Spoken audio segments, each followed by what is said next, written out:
भदोई उत्तर प्रदेश का एक छोटा सा ज़िला है जहां खेतों की हरियाली और लोगों की सादगी उनके जीवन का अहम हिस्सा है।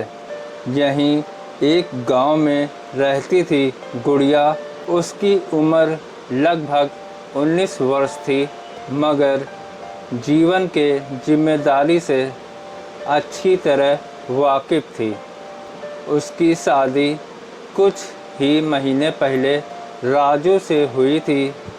राजू बनारस की एक फैक्ट्री में मज़दूर का काम करता था।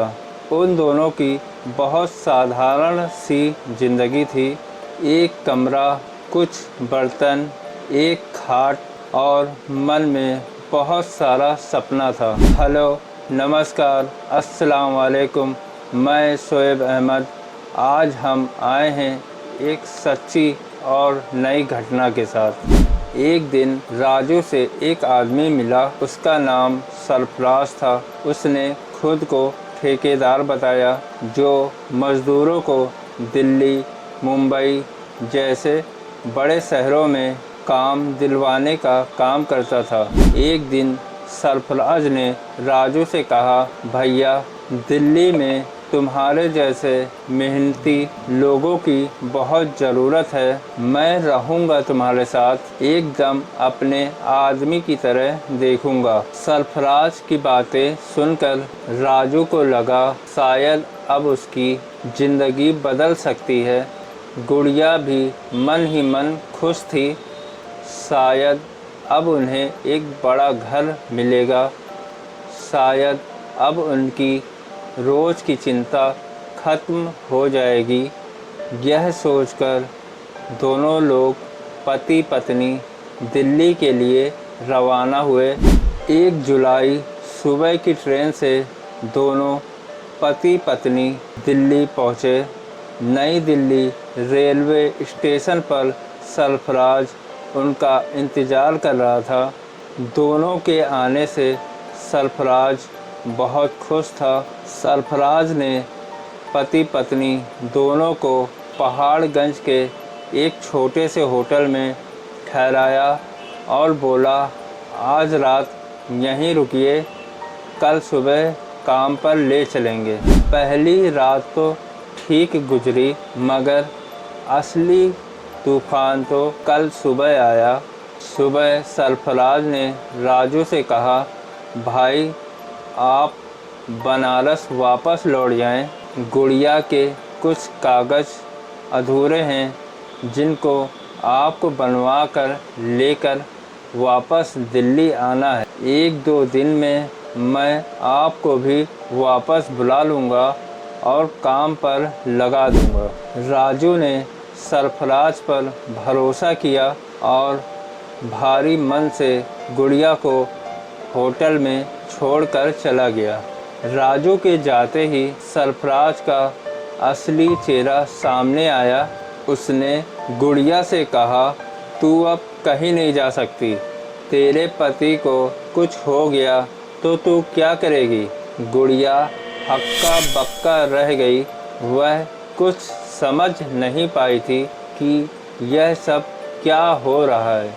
उसकी आँखों में डर था, सरफराज की आँखों में हबस दिख रही थी। इसके बाद चालू हुआ 4 दिन का अंधेरा सफ़र।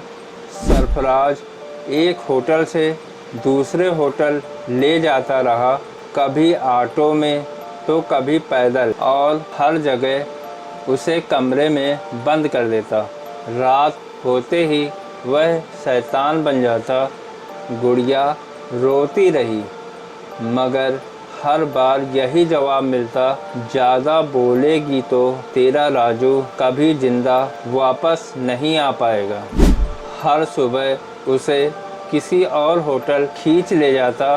कोई रिसेप्शन, कोई भी पूछताछ नहीं करता। उसके अंदर की चीखें अब आवाज़ नहीं रही, बस आंसुओं में बहती रही। उसे खाने के लिए कुछ दिया जाता, मगर ना खाने का मन था और न जीने का। वह सिर्फ गिनती रही दिन रात। दीवार की घड़ी की टिक टिक की उम्मीद की एक किरण। चौथे दिन सोमवार की सुबह सरफराज कमरे में ताला लगाकर वापस गया। शायद उसे यकीन था कि गुड़िया अब कुछ नहीं कर पाएगी। गुड़िया ने अपने कमरे में लगे इंटरकॉम की ओर देखा। नजरें वहीं अटक गई। उसे नहीं पता था वो नंबर किससे जुड़ा है, मगर अब वह किसी भी कोशिश में पीछे नहीं हट सकती। उसने इंटरकॉम से रिसेप्शन पर कॉल किया। किसी भी तरह अपने घर के परिजनों को बुलाया, फिर 112 नंबर पे कॉल किया। कुछ ही मिनटों में पुलिस होटल पर पहुंची। दरवाज़ा तोड़ा गया। सहमी सहमी गुड़िया सामने खड़ी थी, आंखें लाल, शरीर कांपता हुआ, मगर एक उम्मीद के साथ। पुलिस ने तुरंत उसे अस्पताल पहुंचाया, मेडिकल जांच करवाई और उसी दिन सरफराज को गिरफ्तार कर लिया गया। गुड़िया अब सुरक्षित थी। राजू फिर उसके पास आया, लेकिन जो बीत गया वो कभी भुलाया नहीं जा सकता। हर शहर, हर होटल, हर अनजान चेहरा अब उसके लिए एक डर बन चुका था। क्या हम अपने आसपास की ऐसी घटनाओं से आंखें चुराएंगे? क्या हमें अब भी हर मीठी बात करने वाले व्यक्ति पर भरोसा करना चाहिए? क्या हर होटल, हर ठेकेदार, हर अनजान मददगार को बिना सवाल किए स्वीकार करना चाहिए? इस घटना को हर बेटी, हर बहन, हर पत्नी के नाम समर्पित, जो भरोसे में धोखा खा जाती हैं मगर फिर भी हिम्मत से लड़ती हैं और सच को सामने लाती हैं।